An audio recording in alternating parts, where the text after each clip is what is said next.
La gestión del nuevo mandatario, quien tomó posesión el 1 de abril de 1829, duró menos de un año. El desorden y la anarquía reinantes durante este breve periodo avivaron los intereses expansionistas de algunas potencias extranjeras. España intentó infructuosamente reconquistar el territorio nacional con el envío de 3.000 hombres, pero fueron derrotados tras su desembarco en las costas de Veracruz, Estados Unidos.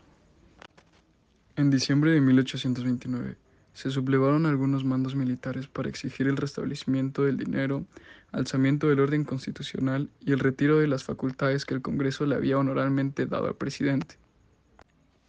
Gobiernos centralistas y la Constitución de 1846. En 1835, dos entidades federativas, Zacatecas y Coahuila, Texas, se opusieron a un decreto legislativo que limitaba el número de milicianes que podía tener los estados, aunque la resistencia fue sofocada militarmente por el gobierno de Santa Anna. El 30 de diciembre de 1836, el Congreso promulgó una nueva constitución, de carácter centralista, la cual fue conocida como las Siete Leyes. Entre los principales cambios destacaban los siguientes. Entre 1835 y 1841 hubo constantes cambios de gobierno e interinatos. Tras la muerte del presidente interino Miguel Barragán, la presidencia fue asumida por el ministro José Justo Corro, quien convocó a elecciones y entregó el poder al general Anastasio Bustamante, quien por segunda ocasión asumió la presidencia en abril de 1837. El nuevo gobierno de Bustamante afrontó no solo el conflicto con Francia que derivó en la llamada Guerra de los Pasteles, sino que además combatió a los federalistas sublevados en algunas regiones del país. Intento de reconquista de España. En 1829, durante los encabezados por los oficiales españoles, las condiciones climáticas y las enfermedades tropicales durante el contingente fue lo que ayudó a que fuera derrotado por las tropas de Santa Anna y de Manuel Meriterán. La Guerra de los Pasteles. Durante el segundo gobierno del general Anastasio Bustamante, el gobierno francés reclamó una indemnización a propósito de los daños que sufrieron algunos comerciantes franceses. Durante la toma, la acordada petición del pastelero que debía el pago de 600.000 pesos. Ante el fracaso de las gestiones diplomáticas, Francia bombardeó San Juan de Ulúa y el puerto de Veracruz, como antesala al desembarco de sus tropas. La dictadura de Santa Anna. Santa Anna gobernó el país desde el 20 de abril de 1853 hasta el 12 de agosto de 1855. El régimen de Santa Anna se caracterizó por ser despótico y autoritario. Su gobierno estuvo plagado de lujos y excesos que eran más propios de una monarquía europea que de un país devastado por la guerra y la pobreza. Para sostener sus excentricidades, se impusieron impuestos exorbitantes. La Revolución de Ayutla. Pueblo de Ayutla, en el actual estado de Guerrero, se elevaron en contra del régimen de Santa Anna, con el cual se pronunciaron que desconocía al dictador y exigía la reinstauración del orden constitucional. Aunque Santa Anna intentó someter a los sublevados por la fuerza de las armas, el levantamiento se extendió por todo el país. Ante la inminente derrota, el dictador cedió a la presidencia y se embarcó hacia el exilio en el mes de agosto de 1855. República restaurada. En 1871 se presentaron como candidatos a las elecciones presidenciales Benito Juárez, Sebastián Lerdo de Tejada y Porfirio Díaz. Tras la victoria de Juárez, por un escaso margen, el general Porfirio Díaz se levantó en armas, acusándolo de violar el espíritu de la Constitución.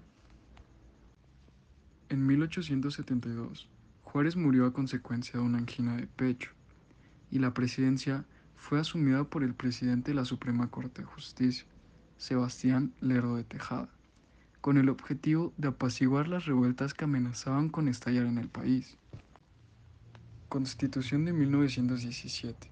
Tras casi una década de inestabilidad política y social, se requería de una nueva mandataría que respondiera a la realidad que imperaba en el México postrevolucionante. La Constitución que se promulgó en febrero de 1917 incorporó las principales demandas de los sectores que habían participado en la Revolución Mexicana. Carácter social. En el Congreso Constituyente de Querétaro convirtieron dos principales tendencias. La Constitución que se promulgó el 5 de febrero de 1917 eliminó la figura de la audiencia y prohibió la reelección del presidente, aspectos que históricamente habían sido fuente de inestabilidad y conflicto. El Congreso nombró presidente interino al gobernador sonorense Adolfo de la Huerta. Tan pronto asumió la presidencia, de la Huerta logró la rendición del general Feli, quien se había sublevado en Veracruz, así como del general carrancista Cándido Aguilar, como otros. Huerta asentó las bases para que el 1 de diciembre de 1920, tras unas elecciones poco competidas, el general Álvaro Obregón pudiera arribar a la presidencia. Por lo tanto, llegaríamos al gobierno de Álvaro Obregón. Obregón se concentró en reorganizar y reducir el ejército. Entre 1923 y 1929 ocurrieron varios levantamientos militares organizados con el objetivo de derrocar a la élite revolucionaria, que ahora gobernaba a la nación. Todos estos movimientos fueron derrotados y sus dirigentes fusilados o exiliados. En 1921 se creó la Secretaría de Educación Pública, a la que se asignó la responsabilidad de organizar el sistema educativo de todo el país. El 17 de julio de 1928, meses antes de que Obregón tomara posesión nuevamente del cargo, fue asesinado en un acto público por el militante católico José de León Toral, el cual generó una terrible crisis política, ya que los obregonistas culpaban al presidente Calles de estar detrás de este asesinato. La crisis política originada por el asesinato del presidente electo, Álvaro Obregón, resultó hábilmente por Plutarco Elías Calles, quien de inmediato nombró de gobernación al gobernador de Tamaulipas, Emilio Portes Gil, para que así asumiera de manera provisional la presidencia de la República. Como parte de sus últimos actos de gobierno, Calles se dio a la tarea de organizar una fundación de un nuevo partido político que agrupara a las distintas agrupaciones revolucionarias. En noviembre de 1928, constituyó el Comité Organizado Partido Nacional Revolucionario, PNR, del cual emergiera posteriormente el Partido Revolucionario Institucional, PRI. Para las elecciones de 1929, Calles promovió desde el PNR la candidatura de Pascual Ortiz Rubio, quien con el apoyo de la maquinaria partidista enfrentó a José Vasconcelos en unas elecciones que fueron sumamente cuestionadas en 1928. A los pocos meses de que Emilio Portes Gil asumiera de manera total la presidencia de la República, tuvo que hacer frente a varios desafíos: cardenismo, aportaciones y movimientos culturales. Durante esta etapa se implementaron políticas de corte nacionalista y radical, con las que se buscaba transformar económica y socialmente al país para cumplir con los principios elaborados en la Revolución. Con la idea de sumar a las masas campesinas al sistema político corporativo CNC, institución Subord ordenó la creación de la Confederación Nacional Campesina, que estaba al poder presidencial, que agrupaba a todos los beneficiarios de la reforma agraria. Para 1940, una de las distintivas que se presentaron de cara a la sucesión presidencial fue la de profundizar o moderar las políticas radicales impulsadas durante el cardenismo.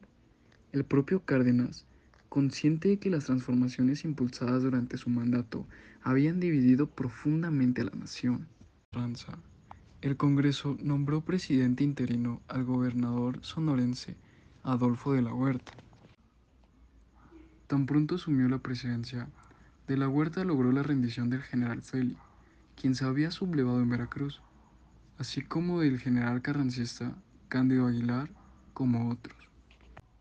Huerta asentó las bases para que el 1 de diciembre de 1920, tras unas elecciones poco competidas, el general Álvaro Obregón pudiera arribar a la presidencia. Por lo tanto, llegaríamos al gobierno de Álvaro Obregón. Obregón se concentró en reorganizar y reducir el ejército. Entre 1923 y 1929 ocurrieron varios levantamientos militares organizados con el objetivo de derrocar a la élite revolucionaria que ahora gobernaba a la nación. Todos estos movimientos fueron derrotados y sus dirigentes fusilados o exiliados. En 1921 se creó la Secretaría de Educación Pública, a la que se asignó la responsabilidad de organizar el sistema educativo de todo el país. El 17 de julio de 1928, meses antes de que Obregón tomara posesión nuevamente del cargo, fue asesinado en un acto público por el militante católico José de León Toral, el cual generó una terrible crisis política, ya que los obregonistas culpaban al presidente Calles de estar detrás de este asesinato. La crisis política originada por el asesinato del presidente electo, Álvaro Obregón, resultó hábilmente por Plutarco Elías Calles, quien de inmediato nombró de gobernación al gobernador de Tamaulipas, Emilio Portes Gil, para que así asumiera de manera provisional la presidencia de la República. Como parte de sus últimos actos de gobierno, Calles se dio a la tarea de organizar una fundación de un nuevo partido político que agrupara a las distintas agrupaciones revolucionarias. En noviembre de 1928, constituyó el Comité Organizado Partido Nacional Revolucionario, PNR, del cual emergiera posteriormente el Partido Revolucionario Institucional, PRI. Para las elecciones de 1929, Calles promovió desde el PNR la candidatura de Pascual Ortiz Rubio, quien con el apoyo de la maquinaria partidista enfrentó a José Vasconcelos en unas elecciones que fueron sumamente cuestionadas en 1928. A los pocos meses de que Emilio Portes Gil asumiera de manera total la presidencia de la República, tuvo que hacer frente a varios desafíos: cardenismo, aportaciones y movimientos culturales. Durante esta etapa se implementaron políticas de corte nacionalista y radical, con las que se buscaba transformar económica y socialmente al país para cumplir con los principios elaborados en la Revolución. Con la idea de sumar a las masas campesinas al sistema político corporativo CNC, Institución Subord ordenó la creación de la Confederación Nacional Campesina, que estaba al poder presidencial, que agrupaba a todos los beneficiarios de la reforma agraria. Para 1940, una de las distintivas que se presentaron de cara a la sucesión presidencial fue la de profundizar o moderar las políticas radicales impulsadas durante el cardenismo. El propio Cárdenas, consciente de que las transformaciones impulsadas durante su mandato habían dividido profundamente a la nación,